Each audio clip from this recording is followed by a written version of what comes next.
स्वागत छ। आज हामी एउटा एकदमै आधारभूत तर महत्त्वपूर्ण विषयमा कुरा गर्दैछौँ। पढ्ने र लेख्ने सिप कसरी सुधार्ने। यसका लागि हामीले केही युट्युब भिडियोका सार, एउटा पडकास्टको अंश अनि केही लेखहरू हेरेका छौँ।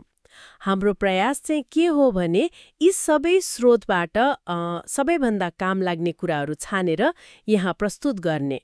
लक्ष्य त प्रष्टै छ। जसलाई यी सिपहरू सुधार्न मन छ उहाँहरूका लागि एउटा सजिलो बाटो देखाउने। तर सुरु गर्नुभन्दा अगाडि एकछिन सोचौँ न, किन यति महत्त्वपूर्ण छन् त यी सिपहरू। कपिलवस्तु मल्टिपल क्याम्पसका मिस्टर विष्णु सिंह रायमाझीको पडकास्ट स्क्रिप्टमा एउटा कुरा थियो मलाई एकदमै मन पर्यो। उहाँले भन्नुभएको छ यी सिपहरू खालि परीक्षा पास गर्न मात्रै होइनन्, जीवनका हरेक पाटामा, पढाइमा होस्, व्यक्तिगत विकासमा वा आफ्नो काममा सफल हुन नभई नहुने आधार हुन् रे। एकदमै सान्दर्भिक हुँदा र रोचक कुरा के छ भने नि यो यस्तो सिप हो जसले आफैलाई बलियो बनाउँदै लान्छ क्या। जस्तो स्टिभ कफम्यानले आफ्नो भिडियोमा भनेका छन् नि, जो राम्रो पढ्छन् उनीहरूले छिटो र धेरै जानकारी पाउँछन्, अनि जति धेरै जानकारी पाए उति नै राम्रो पढ्ने बन्दै जान्छन्। यो एउटा कस्तो भने सकारात्मक चक्र जस्तै भयो।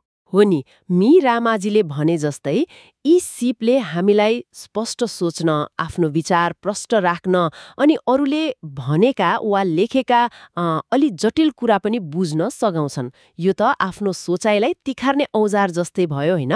बिल्कुल। अनि यसलाई कफम्यानको विचारसँग जोडेर हेर्दा अझ प्रष्ट हुन्छ। पढाइ भनेको खालि जानकारी लिने मात्रै होइन, यो आफैमा एउटा सिप हो जुन अभ्यासले तिखारिन्छ। जति धेरै पढ्यो त्यति नै शब्दहरू थाहा हुन्छ, शब्दावली बढ्छ, अनि जब शब्द भण्डार राम्रो हुन्छ नि अझ गहिरा विषय बुझ्न सजिलो हुन्छ। फेरि त्यही बढेको बुझाइले पढाइलाई अझै राम्रो बनाउँछ। एकअर्कालाई बल पुर्याउने प्रक्रिया हो यो। त्यसो भए त्यो पढ्ने क्षमता, त्यो बुझाइ कसरी बढाउने त? कफम्यानको भिडियोमा एउटा कुरामा निकै जोड दिएको पाइयो, धेरै पढ्नुहोस्। तर कस्तो सामग्री पढ्ने भन्ने पनि होला नि। उहाँको सुझाव छ सजिलो लाग्ने कुरा पनि पढ्ने, जसले आत्मविश्वास बढाउँछ। अनि अलि चुनौतीपूर्ण, गाह्रो लाग्ने कुरा पनि पढ्ने, त्यसले सिपलाई तन्काउँछ। यो त मिस्टर रायमाझीले भनेको जस्तै भयो, नियमित र फरक फरक किसिमका सामग्री पढ्नुपर्छ भन्ने। अनि कफम्यानले अर्को एउटा रोचक तरिका पनि भनेका छन्, त्यो हो सुन्ने र पढ्ने काम सँगसँगै गर्ने। कुनै अडियो सुन्दै त्यसैको लेखेको कुरा पढ्दा, खास गरी नयाँ भाषा सिक्दा वा अलि गाह्रो विषय बुझ्नु पर्दा निकै फाइदा हुन्छ रे। यसले शब्दको उच्चारण, वाक्यको लय अनि समग्रमा विषयको भाव समात्न मद्दत गर्छ। अडियोले एउटा त्यो प्रवाह दिन्छ, पढ्न सजिलो हुन्छ, अनि शब्दावलीको कुरा त छँदैछ। धेरै पढेर र सुनेर नयाँ शब्दहरू सिकिन्छ, भाषामा पकड बलियो हुन्छ। हो त। अनि पढ्ने तरिका पनि त फरक फरक हुन्छन् होला नि। जस्तो एउटा स्रोतमा थियो, कहिलेकाहीँ हामी सरर पढ्छौँ, माथि माथि के भन्न खोजेको हो भनेर बुझ्नलाई। त्यसलाई विस्तृत पढाइ भनिदो रहेछ। अनि कहिले चाहिँ एकदमै ध्यान दिएर हरेक शब्द केलाउँदै कुनै खास जानकारी खोज्न पढ्छौँ, त्यो चाहिँ गहन पढाइ भयो। कुन बेला कस्तो पढाइ ठिक हुन्छ त्यो आफ्नो उद्देश्यमा भर पर्ने कुरा भयो। ल, अब पढाइबाट अलिकति लेखाइतिर लागौँ न त। लेख्न बस्दा धेरैलाई अलमल हुन्छ, कहाँबाट सुरु गर्ने। इन्टरेक्टिभ इङ्ग्लिसका वेस्टको एउटा भिडियोमा यसको राम्रो उपाय छ। उहाँ भन्नुहुन्छ, लेख्नुभन्दा पहिले आफैलाई सोध्नु पर्यो, म यो किन लेख्दैछु, मेरो उद्देश्य के हो। कथा भन्न, वर्णन गर्न, जानकारी दिन वा कसैलाई मनाउन खोज्दैछु। यो कुरा प्रष्ट भएपछि लेख्न सजिलो हुन्छ। उद्देश्यपछि तुरुन्तै आउने प्रश्न हो, म कसको लागि लेख्दैछु। मेरो दर्शक को हो, साथीभाइ, शिक्षक, ग्राहक, सामान्य पाठक। दर्शक को हो भन्ने थाहा पाएपछि लेख्ने शैली कस्तो हुने भन्ने निर्धारण हुन्छ। औपचारिक कि अनौपचारिक, जस्तो अहिले हामी कुरा गर्दैछौँ, हाम्रो उद्देश्य पढ्ने लेख्ने सिपबारे जानकारी दिनु हो, अनि हाम्रो श्रोता सायद यी सिप सिक्न चाहने व्यक्ति हुनुहुन्छ। त्यसैले हामीले सकेसम्म सरल र स्पष्ट भाषा प्रयोग गर्ने कोसिस गरिरहेका छौँ। हो, त्यो औपचारिक र अनौपचारिक शैलीको कुरा निकै महत्त्वपूर्ण छ। वेजले औपचारिक लेखनका लागि केही नियम सुझाएका छन्, जस्तै बोलीचालीका छोटा रूपहरू, डोन्टको सट्टा डु नट, स्थानीय भाषाका शब्द, स्ल्याङ वा धेरै चल्तीका मुहावरा, इडियम्स सकेसम्म प्रयोग नगर्ने। बरु वाक्य अलि परिष्कृत र पूरा बनाउने। मुख्य कुरा त स्पष्टता हो। यो कुरा मिस्टर रायमाझी र अर्को स्रोत DOCXले पनि जोड दिएका छन्। अझ व्यावसायिक वा शैक्षिक लेखनमा त स्पष्टता र शुद्धता नभई हुँदैन। वेसका अरू सुझाव पनि छन् जसले लेखनलाई अझै राम्रो बनाउँछ, जस्तो कि लेख्नु अघि आफ्नो विचारलाई सङ्गठित गर्नु, दिमागमा जे आउँछ टिप्ने ब्रेनस्टर्मिङ, अनि त्यसलाई एउटा तार्किक क्रम दिएर रूपरेखा आउटलाइन बनाउने। यसो गर्दा लेख्दा भड्किनबाट बचिन्छ, विचारहरू एक आपसमा जोडिएर आउँछन्। यसलाई लेखनमा एकता, युनिटी र तार्किकता, कोहिजन भन्छन् नि। अनि अर्को अलि अमूर्त तर महत्त्वपूर्ण कुरा, आफ्नो आवाज, भोइस खोज्नु। यो भनेको के होला? यो भनेको अरूको नक्कल नगरी आफ्नै मौलिक शब्द र शैलीमा लेख्नु हो। आफ्नो व्यक्तित्व लेखनमा झल्किनु पर्यो। त्यस्तै लेखनको टोन वा भाव पनि सुरुदेखि अन्त्यसम्म मिलाउनु पर्यो। विषयप्रति तपाईँ कस्तो दृष्टिकोण राख्दै हुनुहुन्छ? गम्भीर, रमाइलो, आलोचनात्मक, तटस्थ, त्यो भाव लेखनभरि एक नासको हुनु पर्यो। पाठकले अलमल नहोस्। त्यो रूपरेखा बनाउने कुरा साँच्चै महत्त्वपूर्ण छ। वेस र मिसेस रायमाझी दुवैले यो कुरा उठाएका छन्। यसले लेखकलाई एउटा नक्सा जस्तो दिन्छ ताकि बाटो नबिराओस्। अनि वेसले अनुच्छेद कसरी बनाउने भनेर दिएको सुझाव पनि निकै व्यावहारिक लाग्यो मलाई।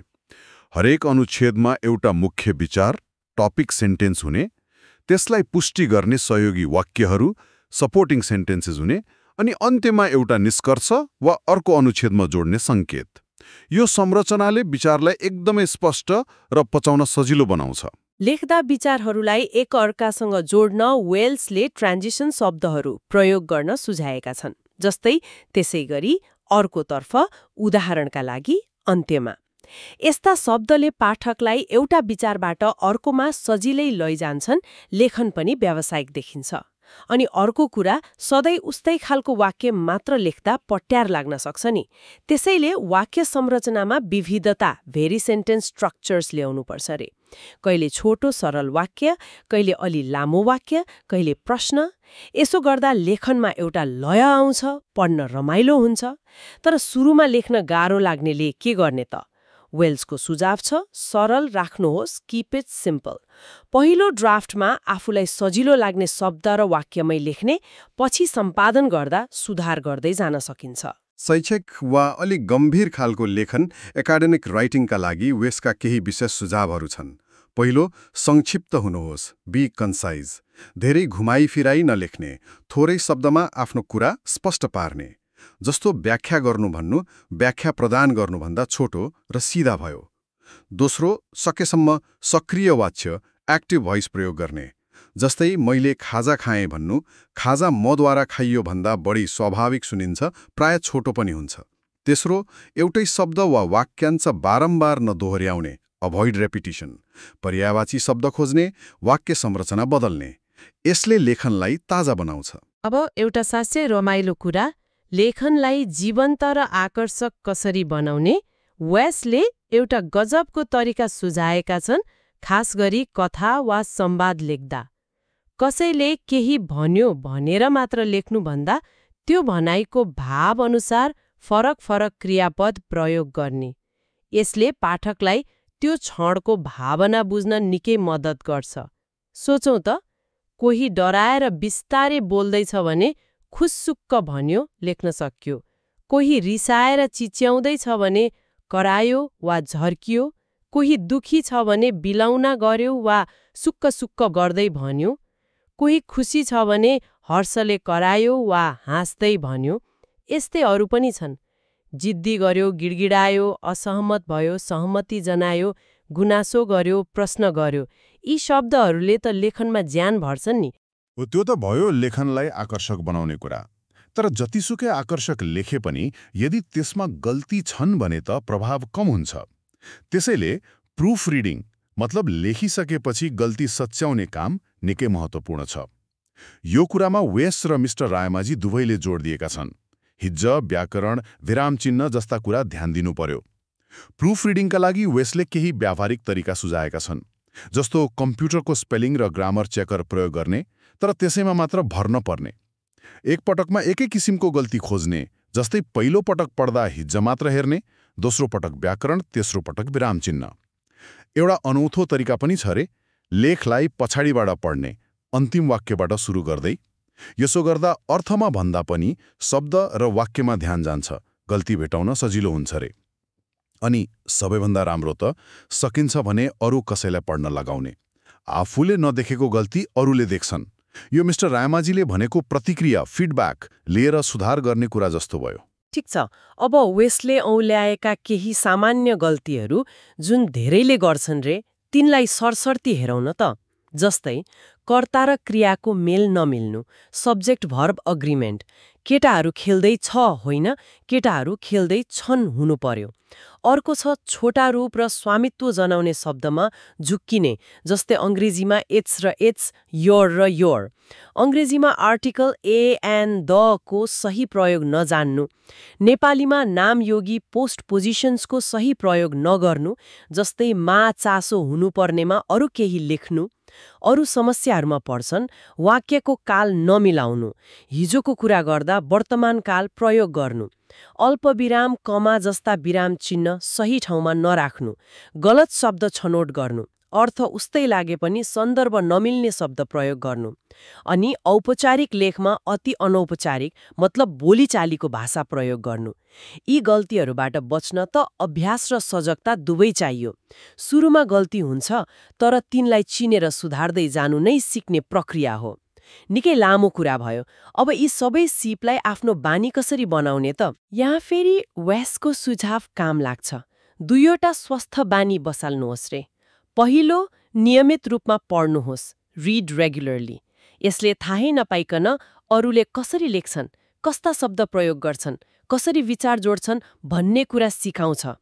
अनि दोस्रो बानी हो नियमित रूपमा लेख्नुहोस्, राइट रेगुलरली। हरेक दिन थोरै भए पनि लेख्ने अभ्यास गर्ने, डायरी, ब्लग, इमेल जे लेखे पनि भयो। यसले आफ्नो आवाज वा शैली विकास गर्न, फरक फरक उद्देश्य र दर्शकका लागि लेख्ने अभ्यास गर्न अनि आफ्नै गल्ती पत्ता लगाएर सुधार्न मद्दत गर्छ। यो त मिस्टर रायमाझीले भनेको नियमित अभ्यास, रेगुलर प्र्याक्टिसको महत्त्व जस्तै भयो। हो त। र अन्ततः यी सबै कुराहरू एक अर्कासँग जोडिएका छन्। जसरी कफम्यानले सङ्केत गरेका थिए, पढाइले शब्दावली बढाउँछ, शब्दावलीले लेखाइ र बोलाइ दुवैलाई सुधार्छ, सुनाइले पढाइको बुझाइलाई गहिरो बनाउँछ, लेखाइले विचारलाई स्पष्ट पार्न सिकाउँछ। यो एउटा सिङ्गो प्रणाली जस्तो हो जहाँ एउटा सिपले अर्कोलाई बल दिन्छ। त्यसो भए यत्रो छलफलपछि हामीले के निष्कर्ष निकाल्न सक्छौँ त? आजको यो गम्भीर विमर्शको सार यस्तो रह्यो। पढ्ने र लेख्ने सिप रातारात आउने कुरा होइन। यसका लागि निरन्तर प्रयास र अभ्यास चाहिन्छ। लेख्दा आफ्नो उद्देश्य र पाठकलाई सधैँ ध्यानमा राख्नुपर्छ। विचारहरूलाई तार्किक रूपमा सङ्गठित गर्नुपर्छ। भाषालाई जीवन्त बनाउन शब्द र वाक्य संरचनामा विविधता ल्याउनुपर्छ। अनि अन्त्यमा लेखिसकेपछि धैर्य गरेर त्यसलाई जाँच्ने र सम्पादन गर्ने काम गर्नुपर्छ। र जाँदा जाँदै एउटा प्रश्न छोडेर जाउँ न त। व्याकरण र हिज्जेको शुद्धता त महत्त्वपूर्ण छ नै, तर के त्यो मात्रै काफी छ? त्यो शुद्धताभन्दा पर गएर कसरी आफ्नो लेखनमा त्यो अद्वितीय, मन छुने अनि सम्झन लायक आवाज जुन वेस्टको शब्द थियो भर्न सकिन्छ? के कुराले गर्दा कुनै लेख वा कथा पढेको वर्षौंपछि पनि त्यसको सम्झना आइरहन्छ? के त्यो केवल शुद्धता मात्र हो वा अरू केही गहिरो कुरा छ जसले लेखनलाई साँच्चै स्मरणीय बनाउँछ? यो गहिरो विश्लेषणमा साथ दिनुभएको